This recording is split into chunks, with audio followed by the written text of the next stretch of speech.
Au début régnaient les ténèbres. Et soudain, le Big Bang a donné naissance à des éléments dont l'expansion est infinie.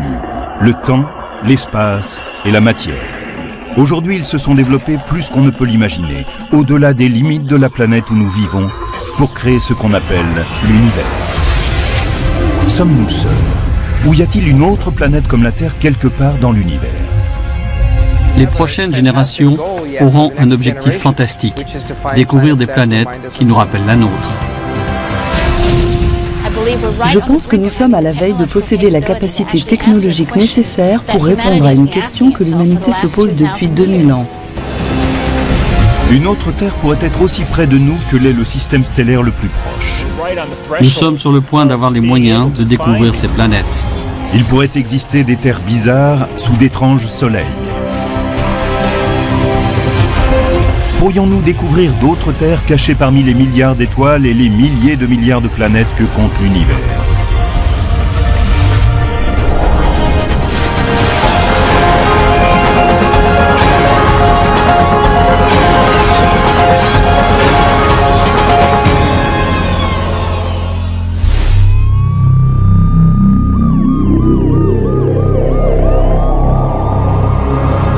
Existe-t-il quelque part dans l'univers une autre Terre? C'est peut-être une des plus vieilles questions que se pose l'humanité depuis qu'elle regarde les étoiles.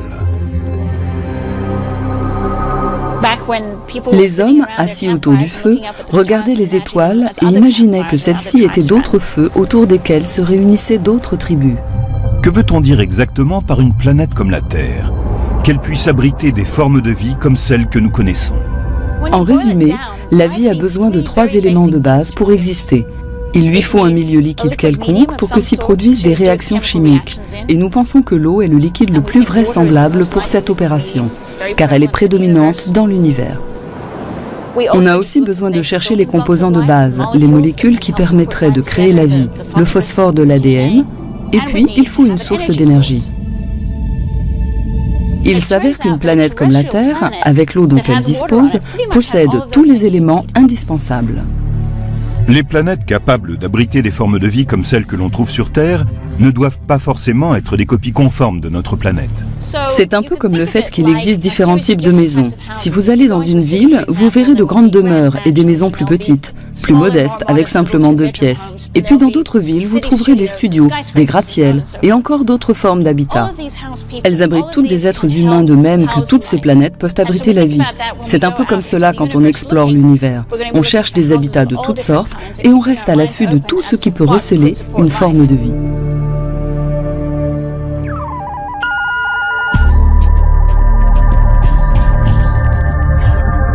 Les astronomes ont découvert plus de 300 exoplanètes, des planètes en dehors du système solaire. La grande majorité sont des géantes gazeuses, plus faciles à trouver que les petites planètes comme notre Terre. Pour construire des instruments aptes à analyser des planètes comme la Terre, nous devons anticiper quelles seraient les substances chimiques de leur atmosphère. C'est pour cela que nous avons besoin de théories et de modèles. Victoria Meadows travaille dans la modélisation des planètes. Elle dirige le Virtual Planet Laboratory, le laboratoire des planètes virtuelles, à l'Université de Washington-Seattle. Ce groupe dispersé dans les institutions des 4 coins du pays construit des mondes susceptibles d'exister dans les zones inexplorées de l'univers. Le Virtual Planet Laboratory nous permet d'élaborer une simulation des planètes présentes dans l'espace, ainsi que de leur environnement, avant qu'on les découvre. Ainsi, nous pouvons explorer leurs caractéristiques. Dans ce laboratoire, on peut construire des planètes fantastiques, comme le fait un romancier de science-fiction, mais avec un super ordinateur à la place du stylo. On prend un objet semblable à la Terre, on élimine le Soleil et on le remplace par une étoile de taille et de température différentes. Au VPL, nous avons modélisé des planètes qui sont à l'origine semblables à la Terre. Et nous les avons placées autour d'étoiles plus chaudes, diffusant plus de rayons UV que notre Soleil, par exemple. La modélisation permet d'obtenir d'autres terres étranges, couvertes de plantes rouges vifs, oranges ou même noires comme de l'encre. La photosynthèse varie énormément selon la lumière de l'étoile qui brille à proximité. Sur des planètes situées autour d'étoiles F, par exemple, où la lumière est plus bleue, les plantes auront tendance à absorber plus de lumière bleue. Et du coup, les plantes devraient davantage refléter la lumière rouge, orange et jaune, et apparaître ainsi à nos yeux. Dans un monde qui tourne autour d'étoiles moins lumineuses, les plantes changeraient de couleur pour utiliser chaque parcelle de l'énergie qu'elles reçoivent. Si l'on se tourne vers des étoiles M plus froides que le Soleil, les plantes des mondes avoisinants pourraient en fait être noires, car elles voudraient absorber autant de lumière que possible afin d'opérer la photosynthèse. Ensuite, viennent les planètes qui seraient des mondes aquatiques. On aurait une Terre tournant autour d'une étoile de type M qui la frapperait en permanence de radiation mortelle. Et comment la vie s'en sort-elle à la surface de cette planète? Est-il possible d'y trouver des formes de vie alors qu'on a une étoile enflammée de type M à proximité? Il s'avère que l'on peut vivre alors à 9 mètres sous l'eau, échapper ainsi aux pires embrasements et en même temps avoir encore assez de lumière pour pouvoir effectuer une photosynthèse et survivre.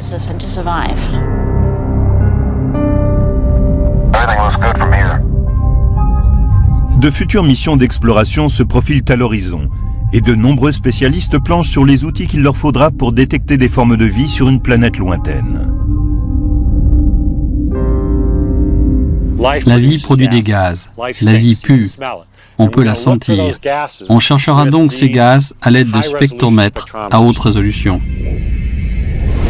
Ce que nous avons vraiment besoin, c'est de prendre la lumière d'une autre planète comme la Terre et de l'analyser pour découvrir la composition chimique de son atmosphère. Localiser ces planètes est le talent particulier de l'astronome Geoffrey Marcy de l'Université de Berkeley en Californie. Avec son collègue Paul Butler, ils ont trouvé plus d'exoplanètes que qui que ce soit d'autre.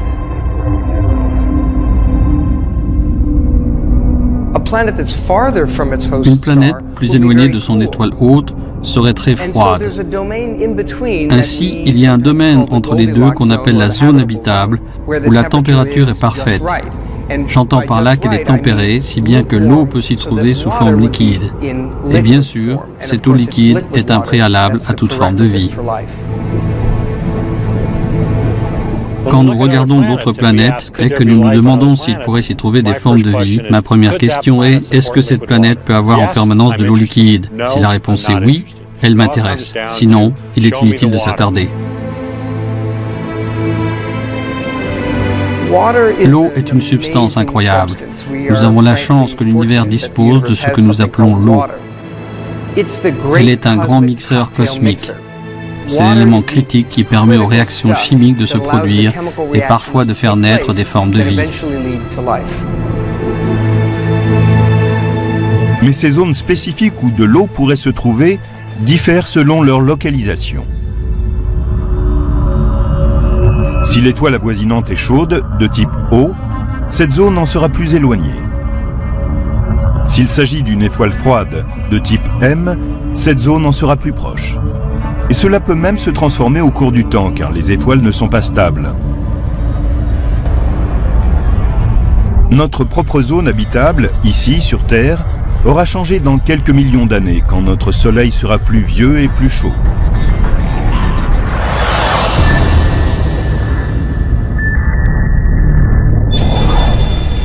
La technologie actuelle ne permet pas de photographier des exoplanètes lointaines. Les astronomes se servent d'une étoile du système solaire comme d'une sorte d'intermédiaire pour atteindre une planète, puisqu'elles ont toutes deux été formées à partir du même disque de matériaux planétaires. Comment savons-nous de quoi est faite une étoile? On ne peut pas y aller pour relever des échantillons, tout fondrait. L'astronome Wesley Traub dirige les recherches du GPL de la NASA en vue de fournir la nouvelle génération d'outils qui permettront d'observer les planètes en dehors du système solaire.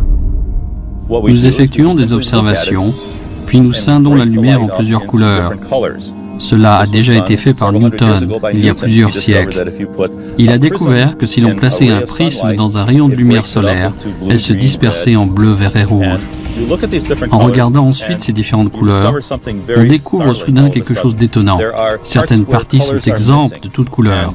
Ces couleurs absentes sont une empreinte des éléments constituant l'étoile que l'on est en train de regarder. Avec la technologie actuelle, nous ne pouvons pas voir directement le spectre d'une planète extrasolaire. Mais peut-être des instruments plus puissants nous le permettront-ils.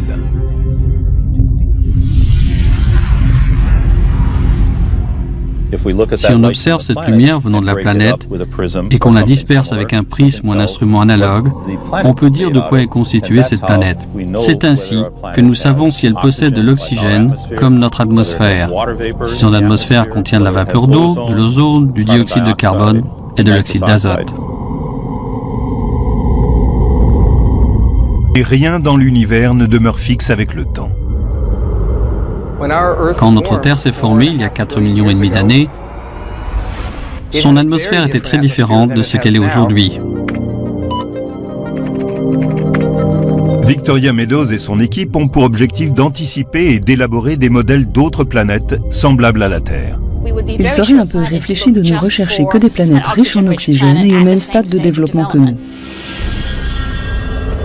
En effet, quand on cherche des mondes habitables, ils peuvent être extrêmement différents. Il peut y en avoir de toutes sortes.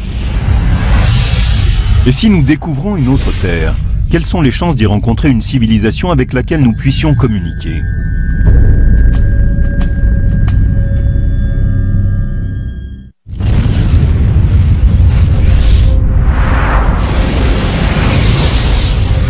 Combien de civilisations intelligentes pourraient exister sur d'autres terres dans l'univers ?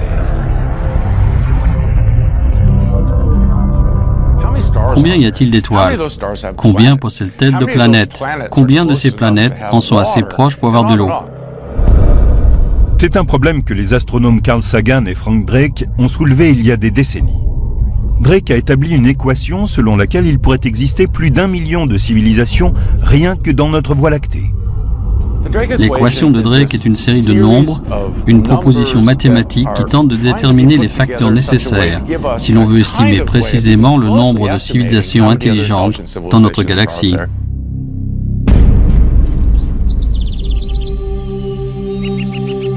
Peter Ward, professeur de géologie et de paléontologie à l'université de Washington-Seattle, pense que l'équation de Drake surestime largement le nombre de civilisations avancées qui pourraient exister sur d'autres terres de l'univers. Peter Ward et Don Brownlee, astrophysiciens, expliquent dans leur ouvrage Rare Earth, Terre rare, pourquoi selon eux les formes de vie complexes telles que les animaux ou les humains sont sans doute rares. Nous avons commencé à penser que c'était trop simpliste, que d'autres éléments étaient en jeu. Ward cite un nombre de facteurs qui tendraient à diminuer les estimations de Drake quant au nombre de formes de vie avancées qui pourraient exister dans la Voie lactée, et par extension dans l'univers. Tout d'abord, il y a la tectonique des plaques, ou dérive des continents. Certains se demandent quelle est la relation avec la fréquence des formes de vie sur la planète. La tectonique des plaques produit un recyclage des éléments qui effectue des actions vraiment fondamentales. La plus importante est de générer une règle de mesure des températures, comme un thermostat de la planète. S'il commence à faire trop chaud, le processus de la tectonique des plaques nous aide à nous rafraîchir.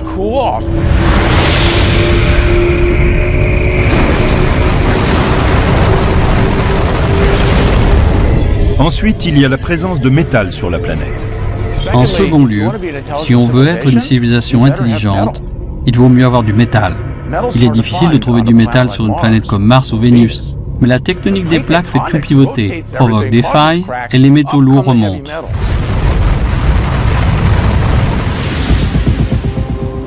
De quoi avons-nous besoin d'autre? Nous avons besoin d'une Jupiter protectrice. Le fait qu'il y ait une géante gazeuse comme Jupiter à la forte attraction gravitationnelle aux confins du système solaire protège les planètes intérieures et ses éventuelles terres d'impacts fréquents qui pourraient être catastrophiques. C'est parce que les planètes comme Jupiter, par leur force gravitationnelle, balayent au loin les astéroïdes et les comètes. Elles permettent ainsi à la Terre de survivre sans trop subir de chocs venant de débris égarés. Les planètes protectrices, comme Jupiter, permettent à des formes de vie de se développer sans que des impacts d'astéroïdes et de comètes ne provoquent leur extinction, comme c'est arrivé aux dinosaures.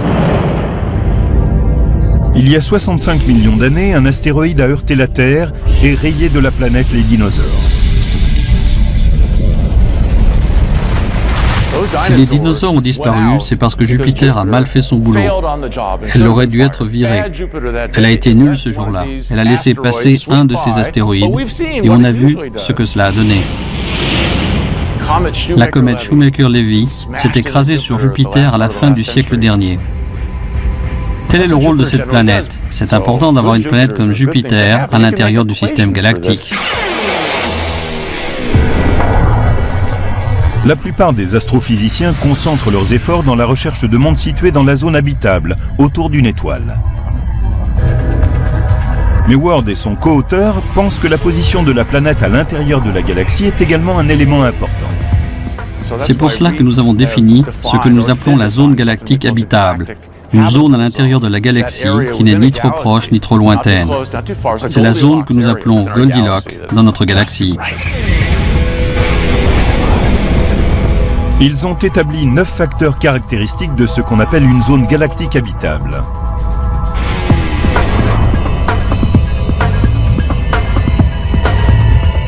La position de la Terre dans la Voie lactée a été prise en compte.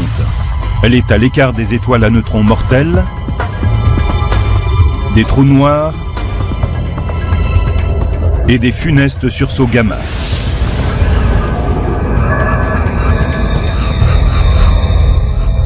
Dans ces caractéristiques sont inclus le nombre d'étoiles proches de la planète et les chances d'abriter une vie microbienne. On a même estimé la fréquence à laquelle les planètes pourraient avoir vu leur vie s'éteindre. La Terre elle-même a peut-être frôlé la catastrophe en 1998. Une étoile de forte densité, appelée un magnétar, a rejeté un sursaut gamma mortel et libéré en 0,2 de seconde autant d'énergie que le Soleil en émettra au cours des 100 000 prochaines années. Par chance, ce magnétar était situé à 20 000 années-lumière de la Terre. Il y a une question à se poser. Que se serait-il passé si ce magnétar s'était trouvé non pas à 20 000 années-lumière de la Terre, mais à 10 000? S'est-il déjà produit un événement à quelques centaines d'années-lumière seulement? Dans ce cas, de nouveaux calculs suggèrent que cela pourrait déséquilibrer notre atmosphère en une seule explosion. Et ensuite, je ne peux plus respirer.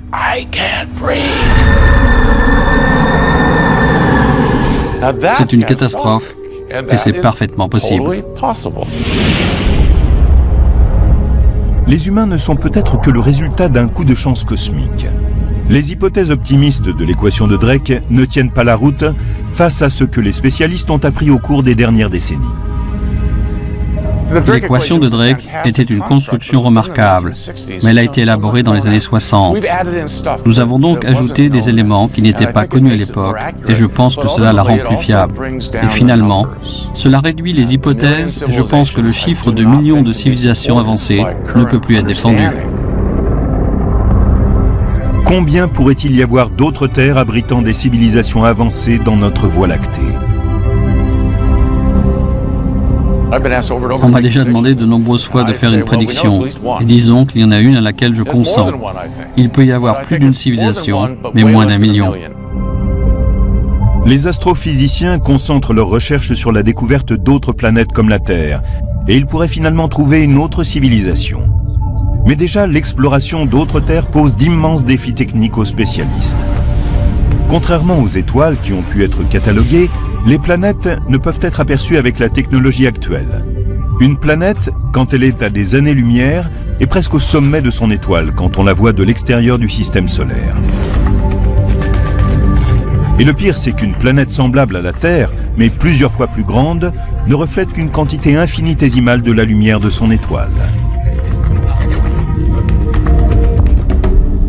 Nous avons ainsi une étoile brillante et une planète 10 milliards de fois plus pâle. Pour beaucoup d'entre nous, il est difficile d'imaginer ce qu'est réellement 10 milliards de fois. Mais prenons une luciole, une toute petite luciole avec une lumière très faible, et supposons que cette luciole tourne autour d'un phare.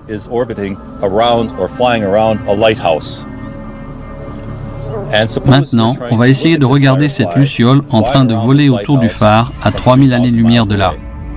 Voilà à quoi cela ressemble. En admettant qu'on ait trouvé la tâche que représente la luciole, il faut ensuite imaginer ce qu'elle respire en analysant le gaz qu'elle exhale. C'est le genre de défi auquel fait face un astrophysicien qui doit d'abord trouver une planète et ensuite imaginer l'atmosphère de cet objet semblable à la Terre.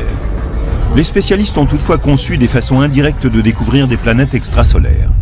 Si ceci est l'étoile, très brillante, et ceci la planète, quand elle se déplace devant l'étoile, cette dernière devient plus sombre et nous sommes capables de nous en apercevoir. C'est ce qu'on appelle la méthode du transit, qui permet de découvrir une planète en observant son trajet ou transit par rapport à une étoile lointaine. Le volume de lumière qu'elle bloque en passant devant l'étoile nous indique la taille de la planète. Nous utilisons cette méthode pour comprendre s'il s'agit d'une petite planète comme Mercure, d'une planète comme la Terre ou d'une géante comme Jupiter. Et nous utilisons la période orbitale et la température de l'étoile pour déterminer s'il s'agit d'une zone habitable. La période orbitale est le temps que prend une planète pour faire le tour de son étoile. Elle va son chemin, revient une année plus tard et continue ainsi. Quand cette période est combinée au type et à la taille de l'étoile, cela indique aux spécialistes si les planètes découvertes sont potentiellement dans une zone habitable.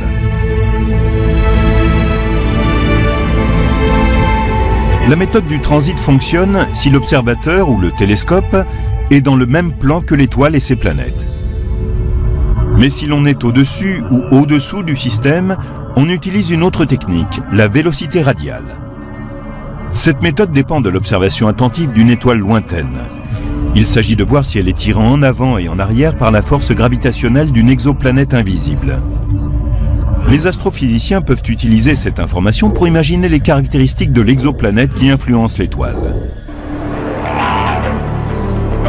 Équipés de ces outils, ils trouvent des centaines de planètes. Et parmi elles, certaines dont ils n'ont jamais rêvé. Des super-terres. Des Jupiters brûlantes. Et même de proches cousines de notre Terre.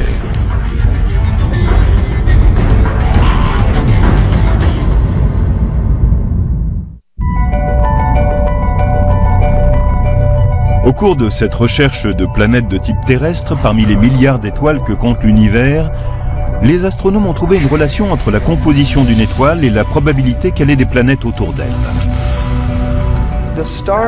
Certaines étoiles sont constituées d'éléments lourds comme le fer, le nickel ou le silicone, et ce pour une bonne raison.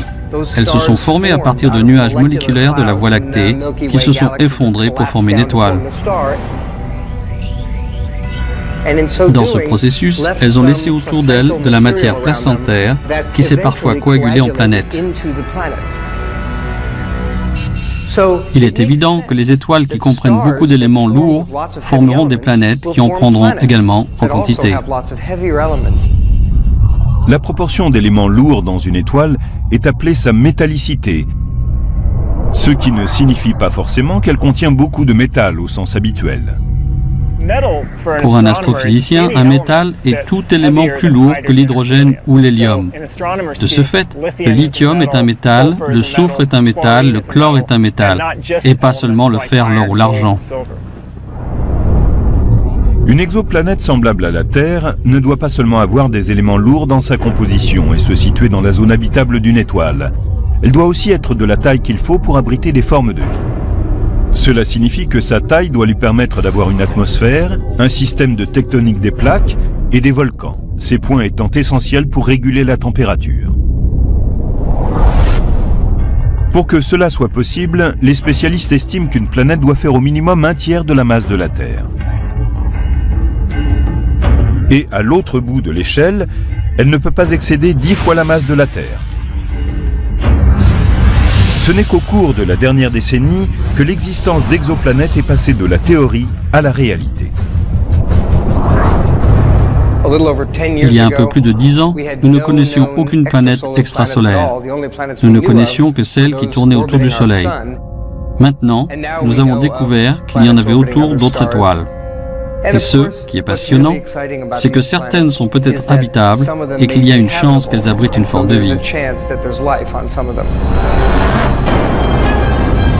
Parmi les centaines d'exoplanètes déjà découvertes, certaines pourraient ne pas avoir le profil familier de celles du système solaire.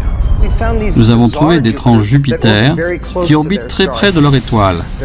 Ce sont des torches brûlantes et ces planètes arrivent sans aucun doute près de leur étoile en migrant vers l'intérieur. Parfois, la formation d'une planète de la masse de Jupiter dans un système peut sonner le glas de celles qui sont semblables à la Terre. Et si nous avions eu la malchance d'avoir une Jupiter de ce genre dans notre système solaire? Elle aurait poussé la Terre en dehors de son orbite, dans l'obscurité vaste et froide de l'espace extérieur. Et la Terre serait peut-être morte, telle une épave froide et obscure.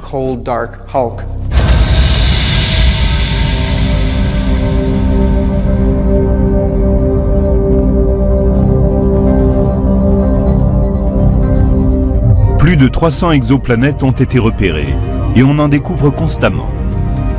Mais la majorité ne sont que de monstrueuses géantes gazeuses énormes qui ont peu de chances d'être semblables à la Terre.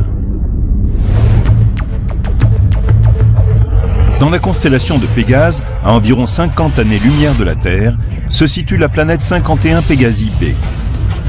Cette géante gazeuse est aussi grande que Jupiter, mais comme elle orbite beaucoup plus près de son étoile, elle est la première à avoir été découverte en dehors de notre système solaire. Elle fait le tour de son étoile en 4 jours seulement.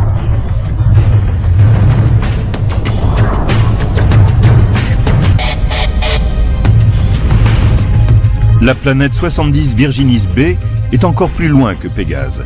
Elle est à 60 années-lumière et 7 fois et demi plus massive que notre Jupiter.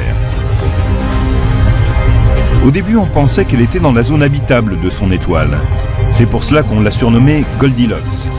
Mais par la suite, des calculs ont démontré que son orbite excentrique la conduisait jusqu'à 43 millions de kilomètres de son étoile, véritable rôtissoir. Elle n'est donc plus considérée comme étant dans une zone habitable.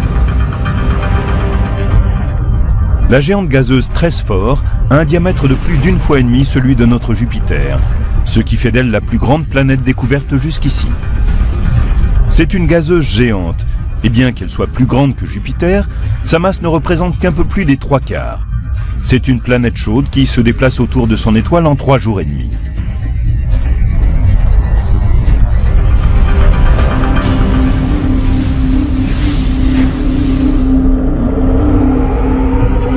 Les astrophysiciens n'ont pas découvert de planètes comme la Terre en dehors de notre système solaire, parce qu'ils ne sont toujours pas en mesure de détecter des planètes rocheuses relativement petites comme elle.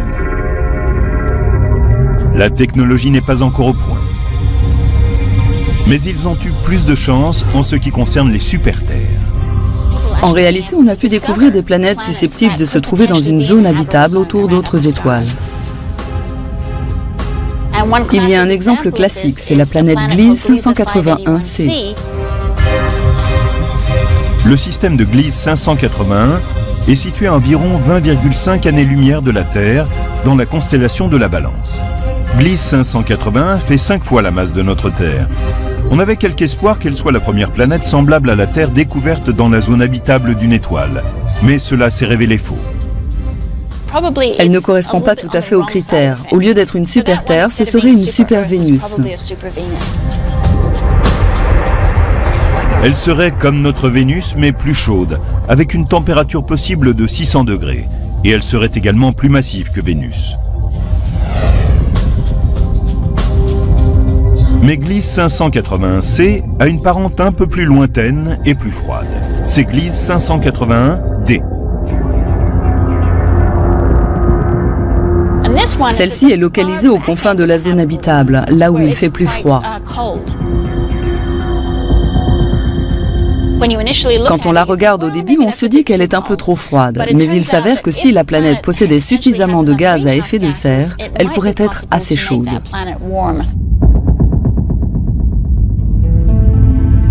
HD 69830d est peut-être une autre planète prometteuse. Elle fait 17 fois la taille de la Terre et se trouve à environ 42 années-lumière de notre système solaire, dans la constellation de la Poupe. HD 69830d est une planète où la vie pourrait apparaître parce qu'elle possède à peu près la bonne température. Elle pourrait connaître une température située entre celle de Vénus et celle de la Terre. De plus, elle suit une orbite presque circulaire, ce qui signifie qu'elle ne va pas griller en se rapprochant trop près de son étoile. Il peut y avoir de l'eau liquide. La masse de la planète n'est peut-être pas optimum puisqu'elle représente 17 fois la masse de la Terre, ce qui en ferait une boule de roche ou une boule de gaz comme Neptune.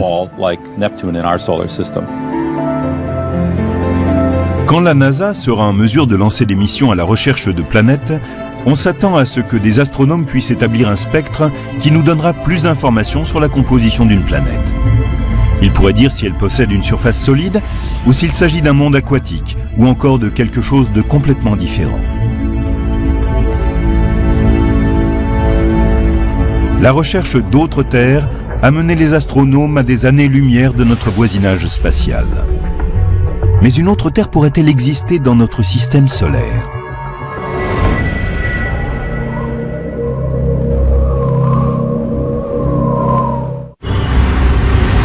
Tandis que les astronomes regardent les systèmes stellaires, qui sont à des années-lumière, dans l'espoir de trouver une autre planète bleue, d'autres terres sont peut-être plus proches que cela. Imaginons que nous revenions en arrière, il y a 3,5 milliards d'années, et que nous observions notre système solaire. Nous verrions alors 2 planètes bleues. Sur la Terre, de l'eau, une atmosphère de dioxyde de carbone, des conditions tempérées et des formes de vie. Maintenant, imaginons que nous nous déplacions un peu au-dessus de Mars.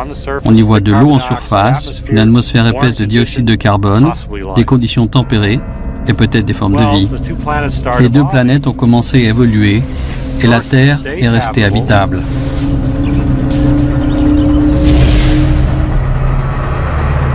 Mais pas Mars. Vénus et Mars sont juste à la limite de la zone d'habitabilité. Toutes deux peuvent être des exemples de terres qui auraient raté leur évolution, car une fois que l'on a quitté la voie, il est impossible de revenir en arrière. Mars est un enseignement. On comprend mieux à travers elle ce qu'il faut pour rester habitable dans la durée. Notre hypothèse précédente se révèle être parfaite. Il faut être aussi grosse que la Terre pour continuer à être habitable. Mars est trop petite. Et dans ce cas, il n'y a pas moyen de recycler les éléments, ni de maintenir son atmosphère sur une certaine durée. La taille a une importance capitale. Maintenant, si Mars est trop froide, Vénus, notre autre Terre potentielle, connaît le problème inverse. Elle est trop chaude.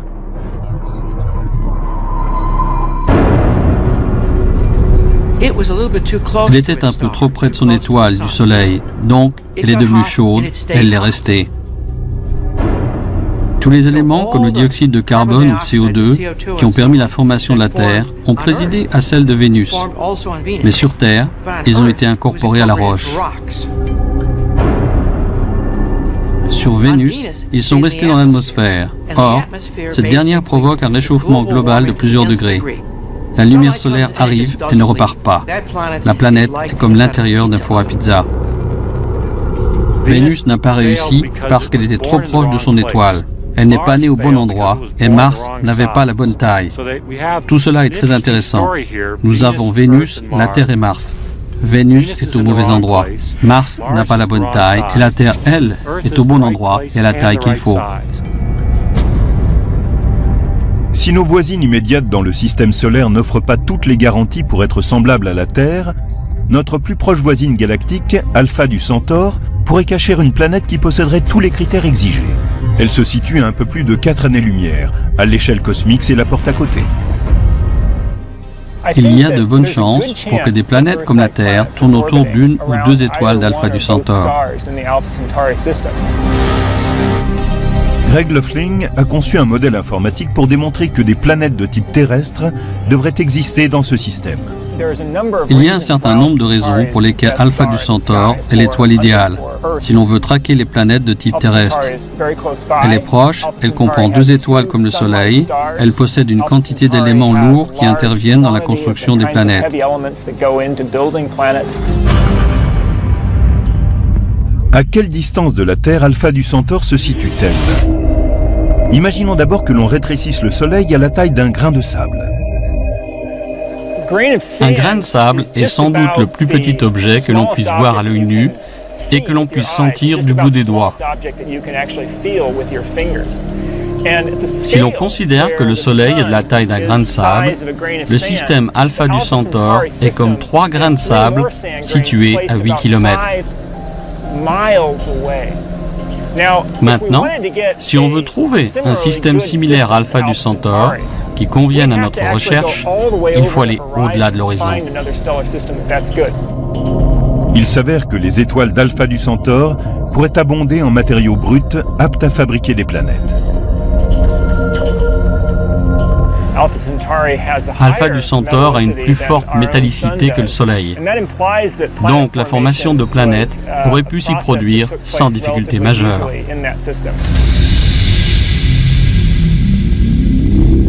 Enfin, les 2 étoiles principales d'Alpha du Centaure apportent un avantage supplémentaire. Les premières informations nous disent qu'il n'y a pas de planète de la masse de Jupiter dans le système d'Alpha du Centaure. Il est donc plus simple que des planètes de type terrestre s'y forment autour d'une ou de 2 étoiles.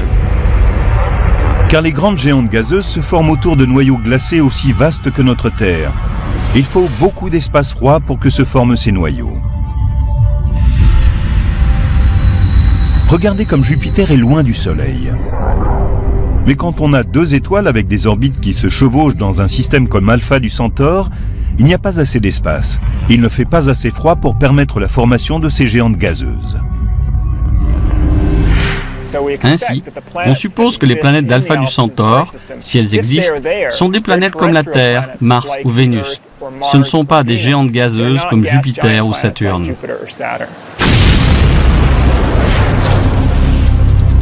Et si nous pouvions enquêter sur le nombre de planètes comme la Terre qui existent dans notre partie de l'univers? Si l'on pouvait observer directement l'atmosphère d'une autre Terre située à des années-lumière.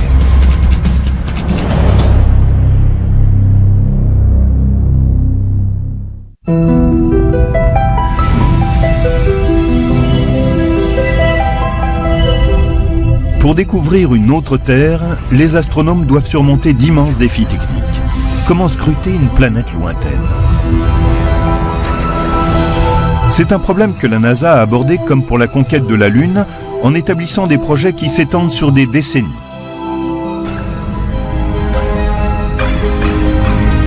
La première mission de recherche d'une exoplanète Kepler a été lancée en 2009. Ce projet de la NASA porte le nom du savant du XVIIe siècle, Johannes Kepler, qui découvrit les lois du mouvement des planètes. La mission Kepler est si simple et pourtant si extraordinairement puissante que j'en ai les larmes aux yeux. Kepler est un télescope spatial qui fonctionne comme une borne et doit scruter les constellations du Cygne et de la Lyre. Il prend image sur image. Le but est de repérer les étoiles dont la lumière faiblit, c'est-à-dire quand une planète comme la Terre occulte une partie de la lumière stellaire. C'est la première fois que des humains partent détecter des planètes de type terrestre autour d'autres étoiles que le Soleil. L'enquêteur principal est William Borucki. Il défend la mission depuis 25 ans.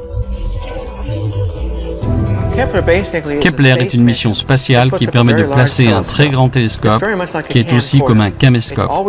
Il prend constamment des images de ces étoiles et nous renvoie l'information. Il s'agit d'un projet de recherche d'envergure modeste. On va observer une portion précise du ciel pendant 3 ans et demi pour commencer. Le résultat essentiel de cette mission sera de nous donner un décompte statistique de la population de l'endroit, combien de petites planètes il comprend et combien de grandes planètes. Les résultats de Kepler seront à leur tour utilisés pour décider des outils que l'on construira pour les prochaines missions. Kepler n'est qu'une étape, c'est une tentative pour découvrir des planètes de type terrestre et savoir si elles sont répandues. Si c'est le cas, elles devront être proches pour que nous n'ayons à construire qu'un instrument modeste. Si nous ne découvrons que quelques planètes de type terrestre, cela signifiera qu'avant d'en trouver une autre, il faudra aller beaucoup plus loin dans l'espace et donc construire un instrument beaucoup plus grand. Le télescope le plus majestueux et le plus spectaculaire jamais conçu est appelé Terrestrial Planet Finder, chercheur de planètes terrestres. Ce devrait être un énorme télescope spatial de plusieurs milliards de dollars, mais aux performances uniques.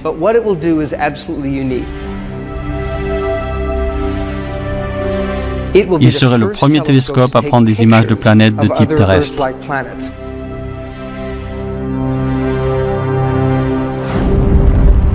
Une technologie complètement nouvelle de télescope est en développement afin d'observer directement une planète en dehors de notre système solaire. Nous avons besoin d'une technologie optique entièrement nouvelle pour construire un chercheur de planètes terrestres capable de faire des images malgré la lumière éblouissante des étoiles avoisinantes. Et pour l'instant, cette technologie n'est toujours pas au point. C'est une grande frustration. À l'heure actuelle, nous savons vaguement comment procéder pour détecter d'autres terres, mais nous ne savons pas encore construire des outils optiques pour y parvenir. La NASA voit ce chercheur de planètes terrestres comme une série de 2 télescopes de conception très avancés, différents mais complémentaires. Le premier est un télescope coronographique en lumière visible. C'est un grand télescope avec un miroir au moins 100 fois plus précis que le télescope spatial Hubble.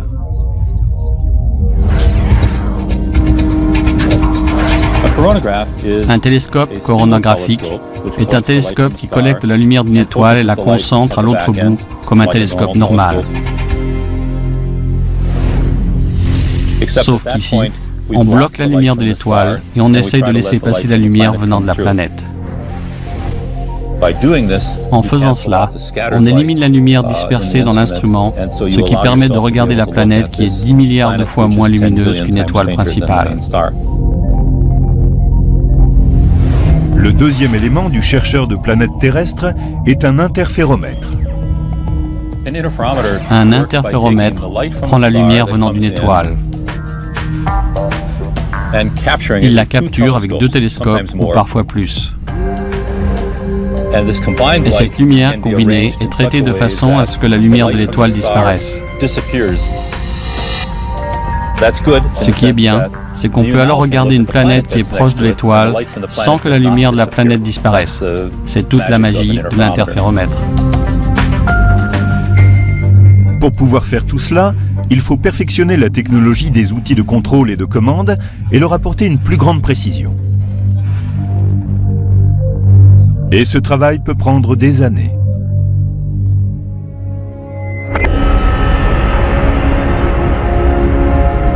Ce but ultime de l'astronomie, découvrir une autre Terre en dehors du système solaire, a poussé les spécialistes à spéculer sur la façon dont une telle découverte nous affecterait.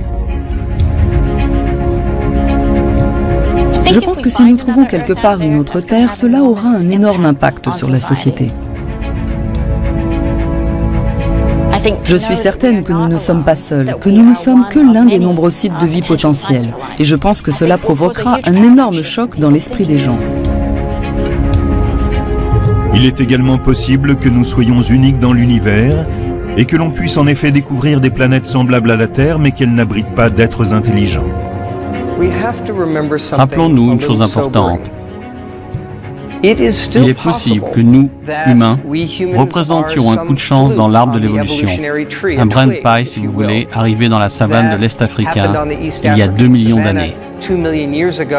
Ces hominidés ont occupé un créneau très rare qui ne s'était encore jamais présenté sur Terre depuis 4 milliards d'années.